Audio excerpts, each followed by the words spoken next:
This is the Doing Business School Abroad podcast. I'm Ken Globerman, and if you're interested in going to business school somewhere out of your country, this is definitely the podcast series for you. Episode 11, the admissions interview.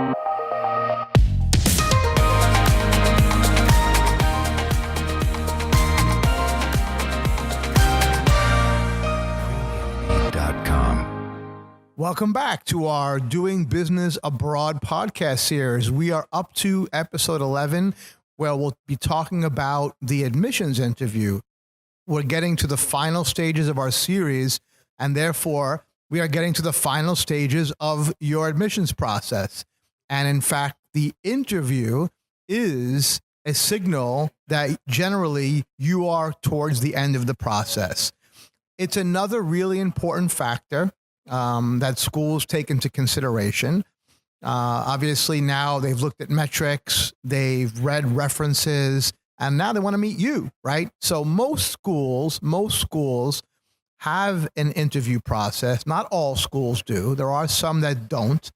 In general, if you're invited to an interview, though it's hard to kind of give a number, but plus or minus, that means you have a 50% chance of getting admitted. This is a very, very vanilla average, though, because there are some situations like Kellogg, Northwestern University, Kellogg School of Business, where they attempt to interview everyone. So, you have to, again, check that against what schools you're applying to. But generally speaking, if you get invited to an interview, that's obviously a good sign. Now, how does the interview look? Some of you may have never been to an interview. So this is like a big deal, right? If you've never been on a job interview, then the admissions interview can be an extremely nerve-wracking thing.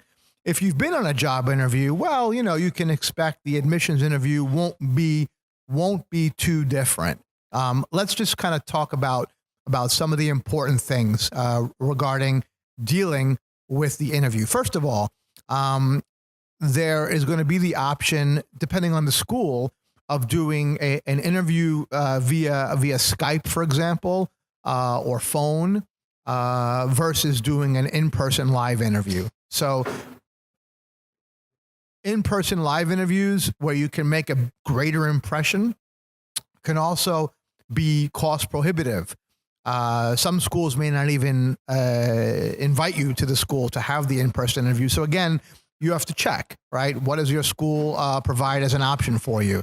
If you can get to the school live, I believe in trying to speak with people in person. It's more personable, which is the whole point of this, than actually conducting an interview over Skype. And of course, if you can't get there live, well, Skype or something like Skype is the next best opportunity available to you.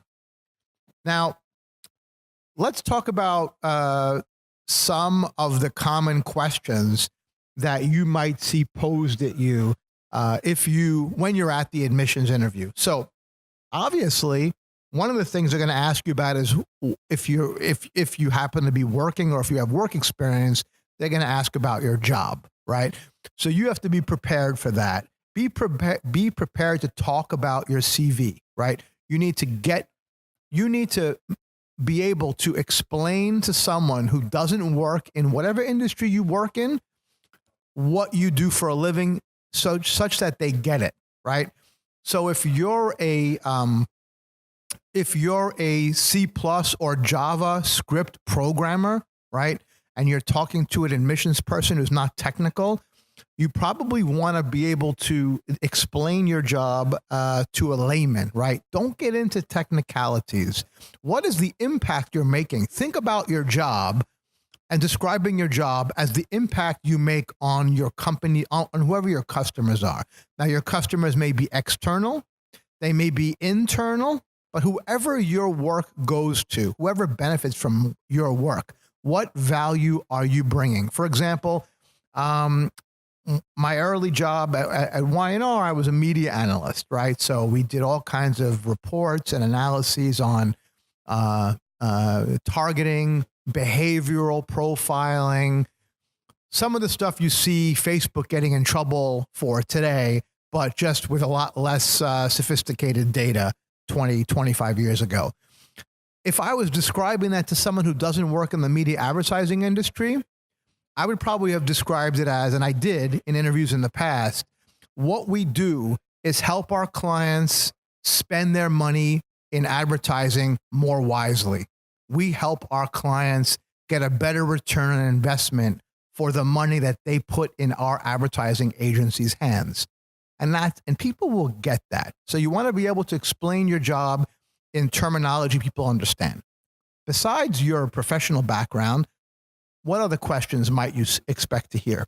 So you'll get the typical open-ended questions like, tell me about yourself.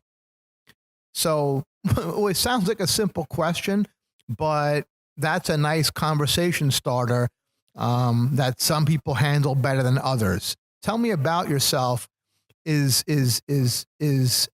makes a lot of people nervous because they don't know what direction to take that in.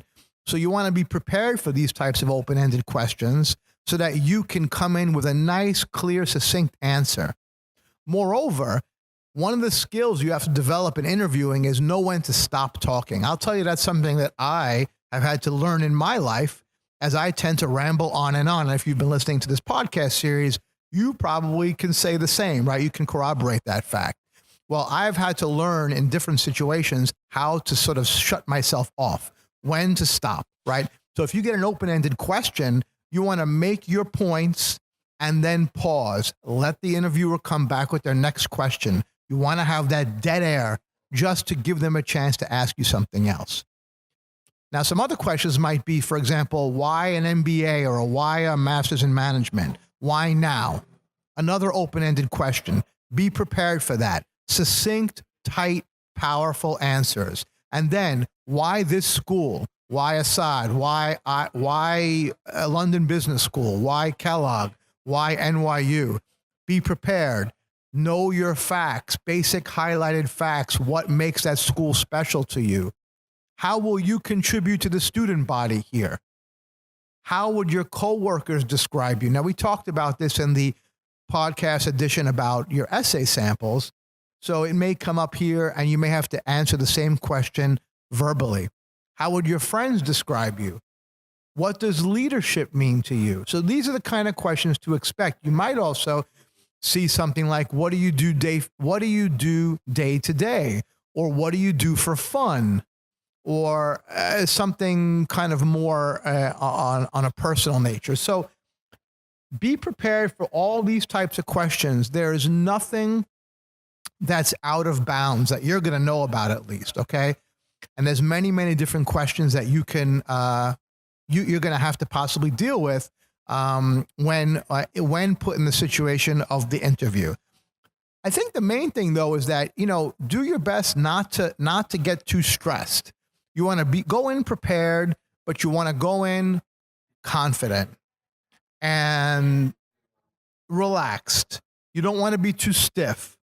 You want to almost feel like you're talking to someone casually, but not too casual, because you want to make sure that you're effective also. So these are all important things. Then, probably like in a professional job interview, the admissions officer is probably going to ask you if you have any questions. You definitely want to have prepared 2 or 3 questions. Absolutely 100%. Okay? So prepare those in advance. Perhaps turn the tables on them. Why do you feel this is a good, why would this be the best program for me to come to? Without being too cocky, though, Similarly, you might ask about the culture, or you might ask about sort of what do alumni sort of go off to generally do. You don't want to seem unprepared, though, so be careful not to ask questions which you can easily find the answers to on some websites, okay? So don't sound unprepared, and make sure your questions are thoughtful and kind of thought-provoking. Okay. Couple of other points. Some other sort of do's and don'ts. if you're conducting an interview via Skype, take care of the simple things. Make sure your internet is working. Make sure Skype is working. Make sure your microphone is working. Make sure the camera is working. Make sure the background of your Skype interview is as you'd want it to be. Don't have a messy room behind you. Obviously, if you're conducting a Skype interview in your bedroom, for example, dress well, dress professionally. And then I would just say, be careful with some other touchy subject matters. For example, because schools are trying to also assess your personality a little bit and whether or not you'll fit into their culture. So you may get some probing questions that might, for example, probe how you feel about gender bias, for example, right? So if that's a key issue at that university and you get a question that probes in that direction, just be aware of it. Be aware of it. And just watch out not to fall into too many bias areas that could be possible red flags. And gender bias would be one of those. Okay, if you think about what's going on in a geopolitical world today, you could see how that could come up, right? Just as an example. So those are really the sort of key tips that I wanted to leave you with in this podcast episode. Summarizing, if you get an interview, most of the time that means that you have moved along in the application process and you're a little bit closer to getting an admission letter. It's not 100%, but it's definitely greater than zero at that point. Hard to say where, it depends on the school, but it's a good sign. Your interview might be conducted live or via Skype or some other service like Skype. Be prepared for that. Be prepared for the types of questions you can expect by your interviewer. I've mentioned some of them today. There are plenty of websites where you can see more list of more questions that you can expect to possibly see. So be a little bit prepared. When you're speaking about yourself, keep it summarized, keep it interesting, keep it upbeat. Don't get too technical. Keep technicalities and details out and keep things sort of highlighted so that people understand where you're coming from. People like sound bites. Obvious little things, be on time, act professionally, dress well, watch out for any issues with technology if you're using Skype, and make sure that you have thought-provoking questions to ask your interviewer at the end of the interview. I hope that helped. Wow, it's hard to believe that our next episode is the last in this series. We'll be talking about different financial solutions. So once you've actually gotten the acceptance letter, now you have to pay the bill, right? So how are you going to deal with that? And that's the subject of episode 12, our next and last episode of this series. Until that point, I wish you a wonderful day. This is Ken Globerman signing off. Take care.